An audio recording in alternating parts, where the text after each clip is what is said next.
Hello YouTuber family, તમારું સ્વાગત છે મારા વ્લોગમાં। તો આજે બનાવીશું તુરિયાના છાલની ટેસ્ટી ચટાકેદાર ચટણી। તો અહીંયા મેં જો આ તુરિયું લઈ લીધું છે। તુરિયાની છાલને આપણે પહેલાં કાઢી લઈશું। તો છાલને આપણે ગળ સાથે થોડી કાઢવાની છે, એકદમ પતલી પતલી છાલાની નહીં ઉતારવાની।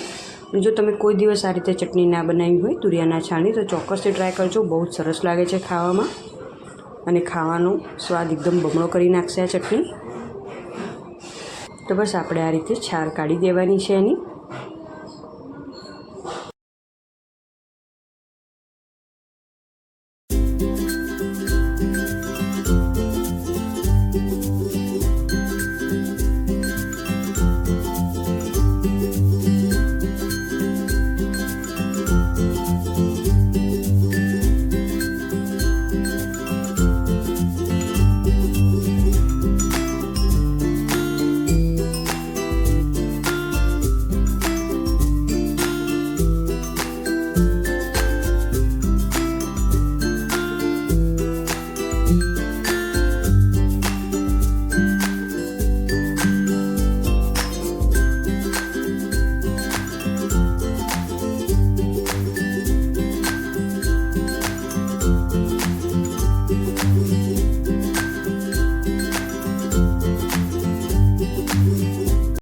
હવે આ છાલને આપણે સમારી દઈશું। તો આ રીતે હું એને સમારી દઈશ। અંદર તુરિયાનો થોડો ગર આવે તો ચટણી ટેસ્ટમાં સરસ લાગશે। એટલે એકદમ સાવ પતલી છાલ નહીં ઉતારવાની, આની થોડી ગરવાળી જ ઉતારવાની। જો આ રીતે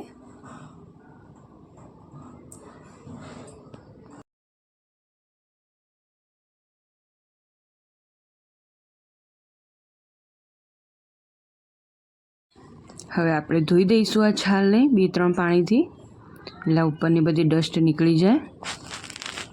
ધોઈને ચોખ્ખી કરી દીધી છે। તો હવે આપણે આ છાલને પહેલાં વઘારવાની છે। વઘારવા માટે મેં અહીંયા કઢાઈ મૂકી દીધી છે ગેસ પર।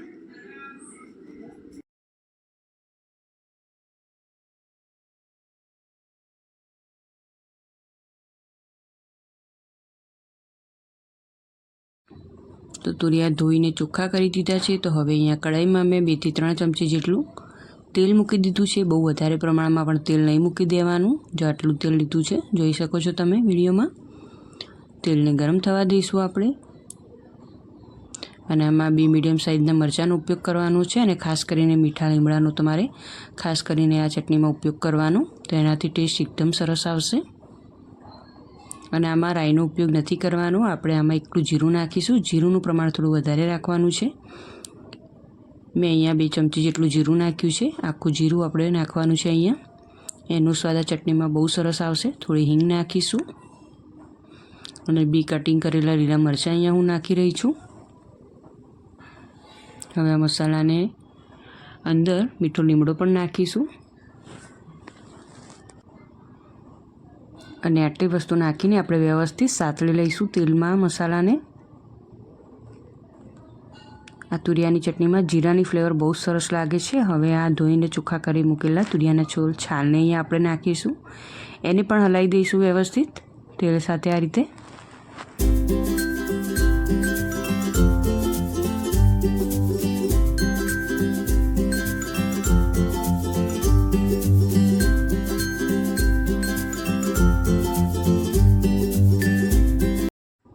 બરાબર મિક્સ કરી દઈએ, એટલે આપણે જરૂર મુજબ મીઠું નાખીશું આમાં,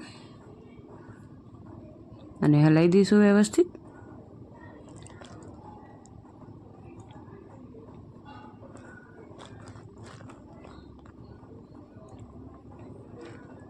ધાણા જીરું પાવડર અહીંયા નાખું છું। અહીંયામાં મીઠું અને ધાણા જીરું પાવડર બેનો જ ઉપયોગ કરવાનો છે। મરચું, હળદર એ કોઈ જ વસ્તુ એવી નાખવાની નથી આમાં, આ ચટણીમાં। હવે આ 2 વસ્તુ નાખીને આપણે વ્યવસ્થિત હલાવી દઈશું, અને તુરિયાને બહુ આપણે ચડવા નથી દેવાના, એની છાલને એટલે કે ચડવા નથી દેવાની। આપણે 5 મિનિટ માટે રાખીશું મીડિયમ ગેસ ઉપર। થોડા નરમ પડવા જોઈએ, એટલે કે તુરિયાની છાલ થોડી નરમ પડે ત્યાં સુધી આપણે ગેસ ઉપર રાખવાનું છે આને। વચ્ચે 1-2 વાર આપણે ચેક કરીને આ રીતે હલાવતા રહીશું।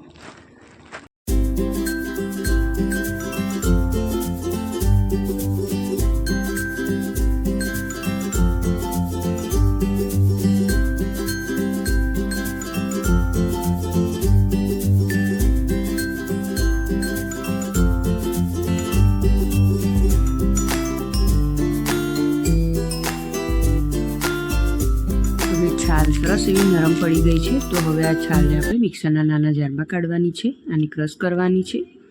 એકવાર હું વ્યવસ્થિત હલાવી દઈશ આને. બસ થોડીક નોર્મલ એકદમ નરમ પડે પછી જ આપણે એને કાઢવાની છે. બહુ ચડવા નથી દેવાની આ છાલને.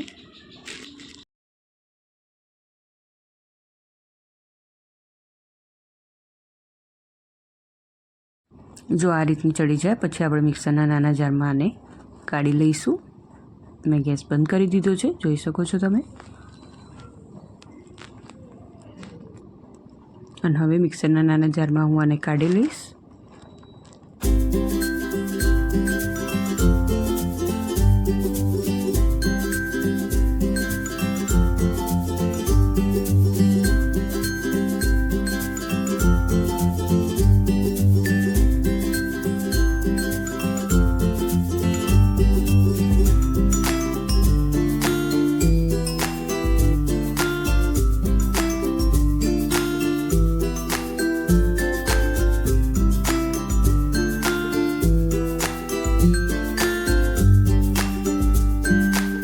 મિક્સરના જારમાં આપણે કાઢીને હવે આપણે આમાં દહીં નાખવાનું છે.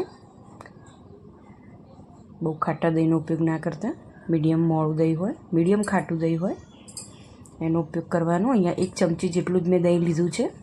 એ નાખી અને આપણે આ ક્રશ કરી દઈશું. તો જો ક્રશ કરી દીધી છે મેં. તો બસ રેડી છે તુરિયાના છાલની ચટણી. જો તમને આ તુરિયાના છાલની ચટણીની રેસીપી ગમી હોય, તમે કોઈ દિવસ ના બનાવી તો ચોક્કસથી ટ્રાય કરજો. અને હવે પછી ક્યારેય તુરિયાની છાલને ફેંકતા નહીં, એનો આ રીતે ઉપયોગ કરજો. ખાવામાં તો ઘણી ટેસ્ટી લાગે છે. તમે કોઈ દિવસ ના બનાવી તો ચોક્કસથી ટ્રાય કરજો. તો ચલો મળીએ એક નવા વિડીયોમાં. ત્યાં સુધી આવજો. જય શ્રી કૃષ્ણ.